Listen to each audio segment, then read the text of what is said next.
Baseball reigns supreme. What's it called? Golden Globe.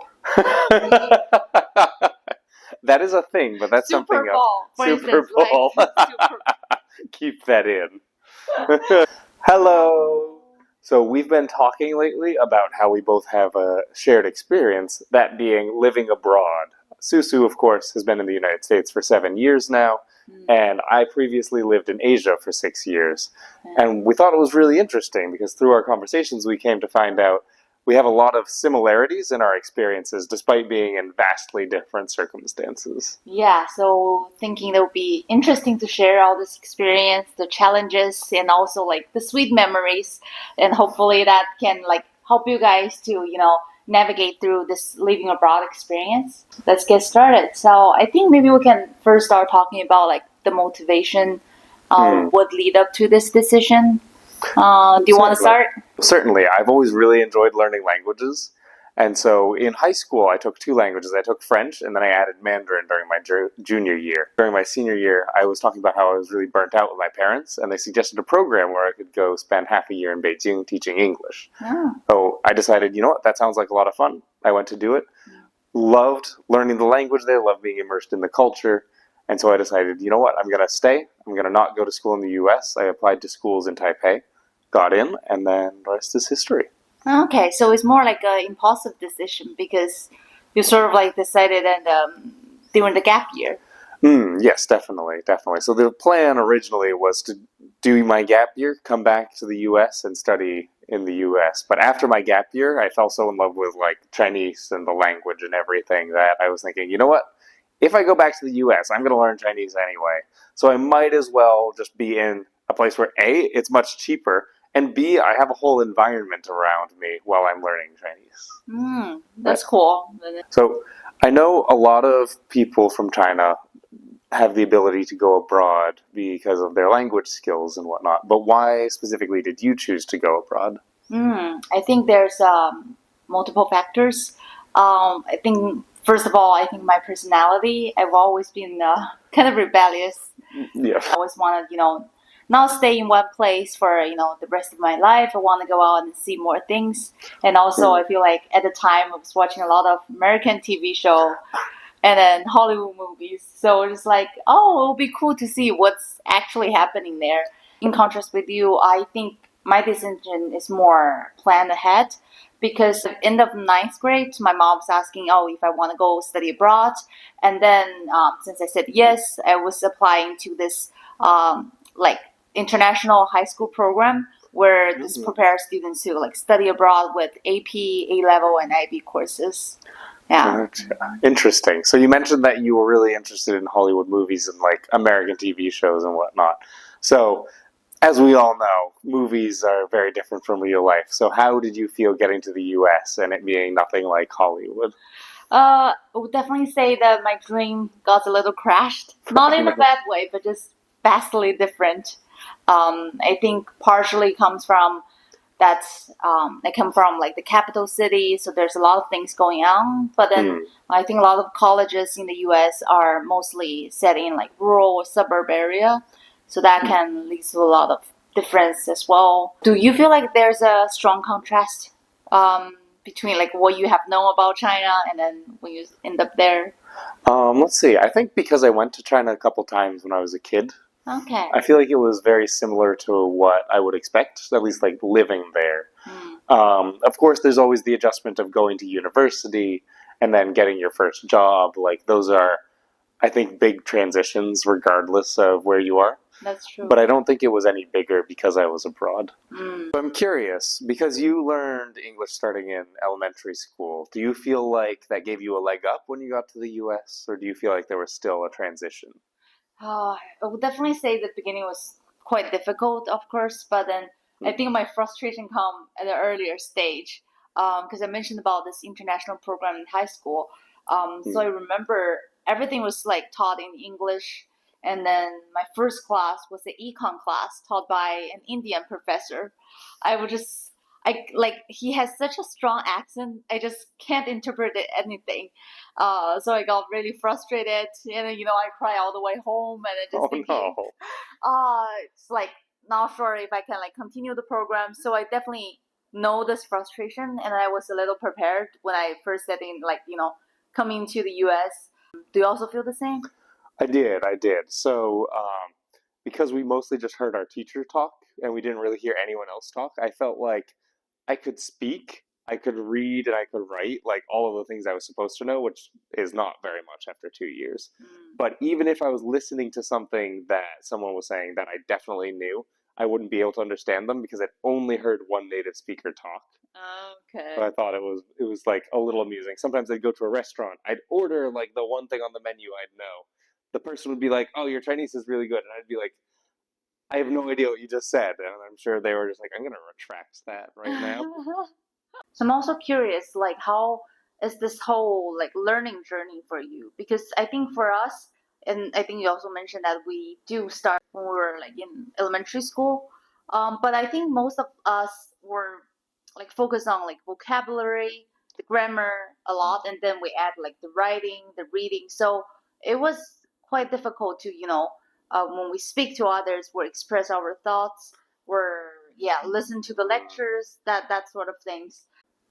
I would say, in contrast to you, because I had very small class sizes, we were able to get a lot of opportunities speaking.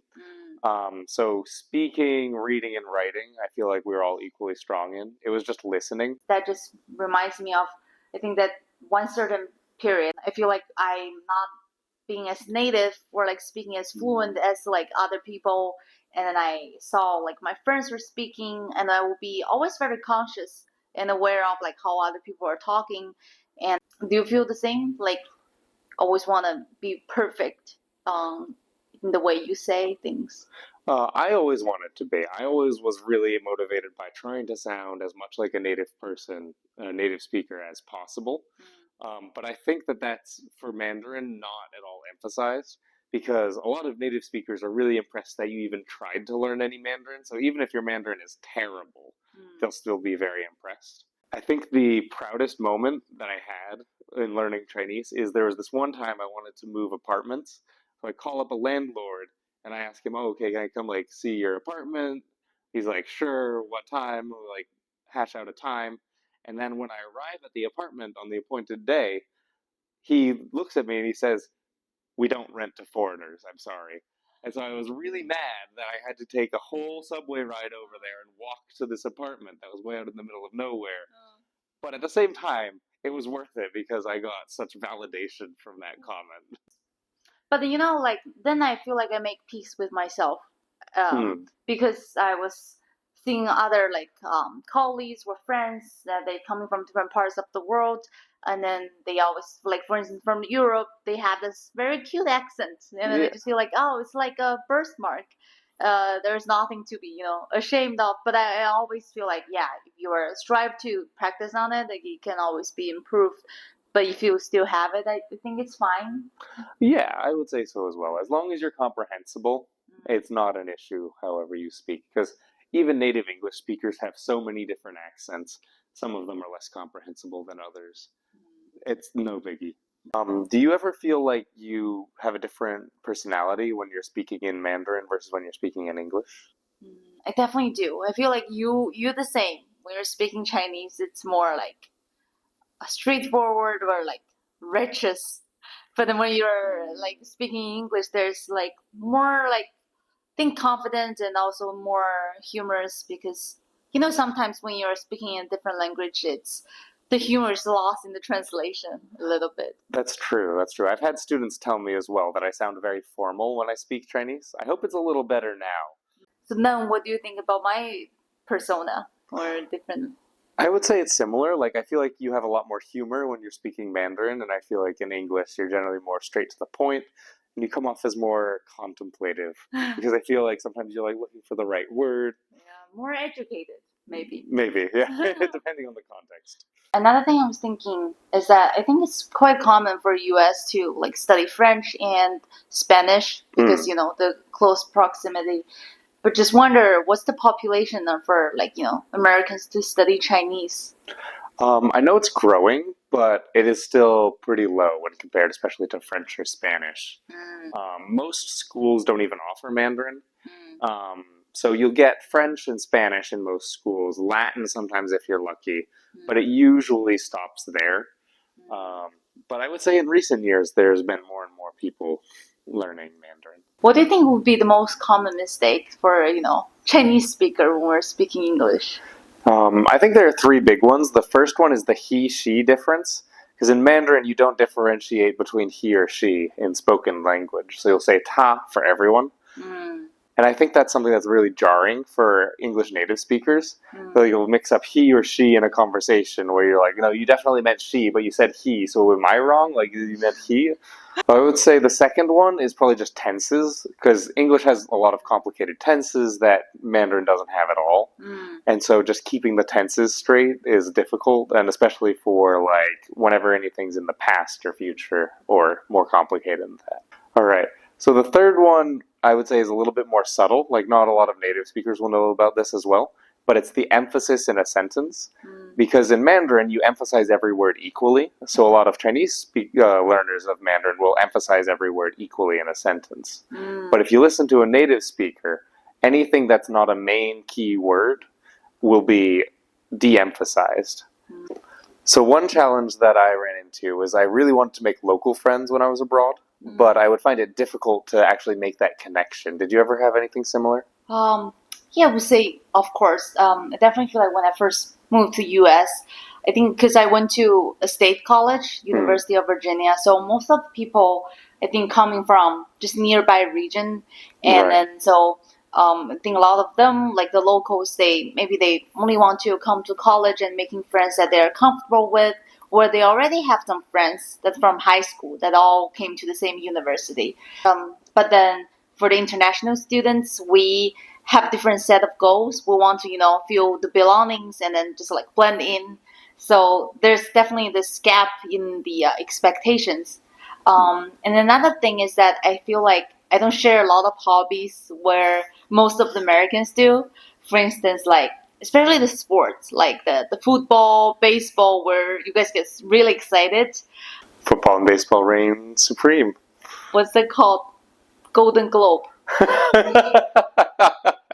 That is a thing, but that's Super something Bowl, else. for Super instance, Bowl. like Super Keep that in. Anyway, yeah. So that's definitely challenges.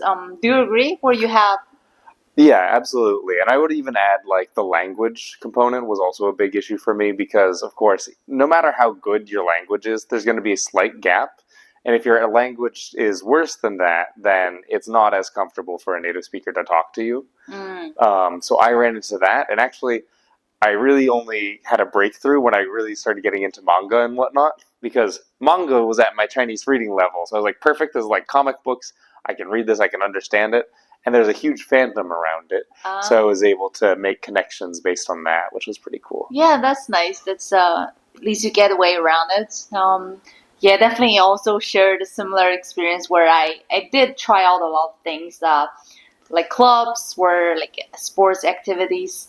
I think that one of the sort of breakthrough point is I actually joined the sorority. The unique thing about the sorority is a Asian sorority. So I definitely feel like, oh, there's something different, but then I also feel comfortable. And I think that was the channel that, through them, I also made some local friends and then able to talk people, from the US. I think it's important to, always step out of your comfort zone to make, local friends. But then at the same time, I think it's also very crucial to still stay connected with where you're coming from. And then I think at the end of the day, you always talk to people that you feel most connected with. Because I see a lot of people, I think not only minority groups, but majority, like people who hang out with friends that are coming from similar backgrounds. They're, during college, there's this different organization that just like, for a local. Yeah, I definitely agree. That's my experience as well, being being abroad. Like a lot of foreigners, even if they're not from the same place, they'll hang out together. And a lot of locals will hang out together. And then in high school, it was the same thing. Like we had some people from Connecticut at our school, And us from Massachusetts would still hang out together. Them from Connecticut would usually hang out together. Mm. So I definitely think it's really important to try new things, to get out of your comfort zone and really like mingle with locals, but in a way that's organic to you. So like a hobby you have, an interest you have, something like that. Since you have already been in Asia for like almost 6 years, do you feel like there's still some stereotype between Eastern and Western cultures? Yeah, I definitely find the one where like Western cultures are characterized as being more individualistic, whereas Eastern cultures are characterized as being more collective, as being very interesting. Like, for example, when we're ordering food, I always like to order just like one thing, that's my thing. I'm going to eat all of that. Whereas I know you like to really share everything. And so sometimes that'll be an interesting point where it's like, oh, I really want to eat just this. And you're like, no, we need to get lots of things. That's true. We can taste a lot of different things at the same time. In the US, people are more direct. I would say that's generally true, yeah. But some of it, of course, comes down to the person. I tend to find that in China, people like to talk around an issue or a topic. Whereas in the US, you usually be very direct with the question or the statement. That's true, because I think in Asia, we tend to want to, make people feel better, not embarrass others. Yeah, but then another thing I find interesting is just like how the way we express compliments are different. Oh, yeah, very. So in Asia, I feel like we tend to comment on the physique. Like, for instance, you are very skinny, you look, you have a lot of muscle. But I think in the US, you don't want to be more so like specific. You will just generally, comment on like, you have a cute outfit and that sort of things. Yeah, I think that definitely in the US we have a bit of a taboo against talking about other people's bodies. That has a tendency to make people feel uncomfortable, even if you're saying positive things. Especially like with family dynamic, you tend to express the like love or like words of affirmation very often. I just feel like people just always say "I love you," but I don't think that would be the case in Asia. Yeah, I definitely think that in Asia, people usually use acts of service to show their love. Like it's implied, I love you, I care about you. So I'm going to do things for you, but you don't need to say it. Whereas in the US, we like to affirm it out loud. And I also feel like in the US, in a family unit, you tend to view each person as an individual with their own like thoughts, feelings, motivations, things that are going on. Whereas I feel like in Asia, things tend to be very mixed together. So like everything is everyone's business in the family. I do relate to that. I think just as you said, different ways of expressing the love. Moving on to next, I was also curious about like the beauty standard for because that also relates to like the dating sort of difference. Yeah, so I feel like it's very interesting how beauty standards in Asia are so specific. It'll be like, oh, you have to have like almond-shaped eyes and double eyelid and like a small mouth and all of that. Whereas I feel like in the US, it's like if you're attractive, you're attractive. It's not really like you have to be XYZ to be attractive.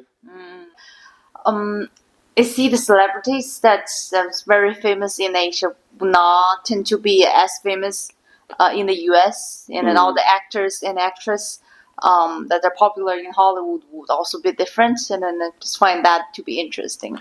I agree. Yeah, and then last but not least, we can talk a little bit about like the dating scene in different culture. How do you feel like the impression about a foreigners dating, Asian women or vice versa? Yeah, so I find it very interesting because I feel like it's a lot more Asian women will date non-Asian men than Asian men will date non-Asian women.